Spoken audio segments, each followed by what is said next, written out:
राज्यात चर्चेत आलेल्या नगर दक्षिण लोकसभा मतदारसंघात रोज नवा ट्विस्ट येत आहे। काल राज्यभरातील मीडियात रोहित पवार नगर दक्षिण लोकसभेची निवडणूक लढणार असल्याच्या बातम्या झळकत होत्या। राष्ट्रवादीच्या गोटातून रोहित पवारांच्या नावाची चर्चा सुरू झाल्याने नगरच्या राजकारणात पुन्हा खळबळ उडाली। यापूर्वीच रोहित पवारांनी लोकसभा लढवण्यास नकार दिला होता, मात्र आता पक्षाची गरज म्हणून सुजय विखेंविरोधात तेच रिंगणात उतरणार असल्याच्या चर्चा वाढल्या आहेत। रोहित पवारांच्या नावाची चर्चा का, याबाबतचा आमचा हा स्पेशल रिपोर्ट। नमस्कार, मी गायत्री आणि आपण पाहत आहात नगरी पंच, नगरी राजकारणाचं निर्भीड आणि सडेतोड विश्लेषण। नगर दक्षिण लोकसभेवर सध्या महसूल मंत्री विखे गटाचे वर्चस्व आहे। नगर जिल्ह्याचे राजकारण विखेंशिवाय पूर्ण होत नसल्याने हा मतदारसंघ राज्यात चर्चेत असतो। यावेळीही कट्टर विखे विरोधक असणाऱ्या अनेकांच्या नावाची चर्चा या मतदारसंघात लोकसभेसाठी झाली।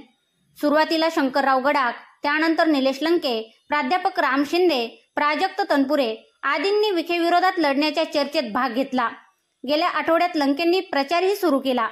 त्यानंतर काल अचानक कर्जत जामखेडचे आमदार रोहित पवार यांच्या नावाची चर्चा राष्ट्रवादीच्या गोटात सुरू झाली। ही जागा महाविकास आघाडीच्या जागा वाटपात शरद पवार गटाकडे जाणार असल्याच्या शक्यतेमुळे रोहित पवारांचे नाव समोर आले। दिल्लीत काल महाविकास आघाडीच्या जागा वाटपाची बैठक पार पडली। या बैठकीत शरद पवार गटाने 14 जागांची मागणी केल्याचे समजते। त्यांच्याकडे असलेले यापूर्वीच्या रायगड, भंडारा व मावळ या लोकसभेच्या जागेवरील हक्क सोडून नगर दक्षिणची जागा आपल्या ताब्यात ठेवल्याच्या बातम्या काल दिवसभर झळकल्या। याशिवाय कोल्हापूरची जागा ही शरद पवार गटाने आपल्याकडे मागितली। कोल्हापुरात राष्ट्रवादीचे वजन जास्त असल्याने जिंकून येणाऱ्या जागेसाठी शरद पवार ठाम असल्याचे बोलले गेले।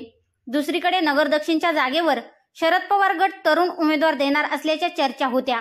आता हा तरुण उमेदवार कोण, याबाबत मात्र राष्ट्रवादीच्या नेत्यांकडून रोहित पवारांची शक्यता व्यक्त करण्यात आली। शरद पवार गट तरुण उमेदवार देणार हे जरी नक्की असले तरी तो उमेदवार म्हणजेच रोहित पवारच का, याबाबत अजून ठरलेले नाही। मात्र रोहित पवारांच्या नावाची चर्चा काल दिवसभर सर्वात जास्त होती।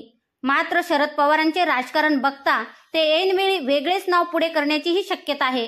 प्राजक्त तनपुरे हेही त्यांच्या पक्षातील तरुण आमदार आहेत। यापूर्वीही प्राजक्त तनपुरेंच्या नावाची चर्चा सुरू होती। शिवाय आमदार निलेश लंके हे जरी अजित पवार गटाकडे असले तरी ऐनवेळी ते शरद पवार गटात येऊन लोकसभा लढू शकतात अशी शक्यताही अनेकदा व्यक्त करण्यात आली होती। एकंदर रोहित पवारांचे नाव सध्या जरी चर्चेत आले असले तरी ऐनवेळी राष्ट्रवादी कोणाला संधी देणार हे पाहणे महत्त्वाचे ठरणार आहे।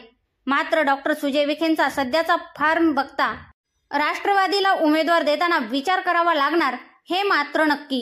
रोहित पवार व सुजय विखेंच्या फाईटमध्ये नेमके कोण जिंकेल हे आम्हाला कमेंट करून नक्की कळवा। तसेच चॅनलला लाईक व व्हिडिओला शेअर करायला विसरू नका।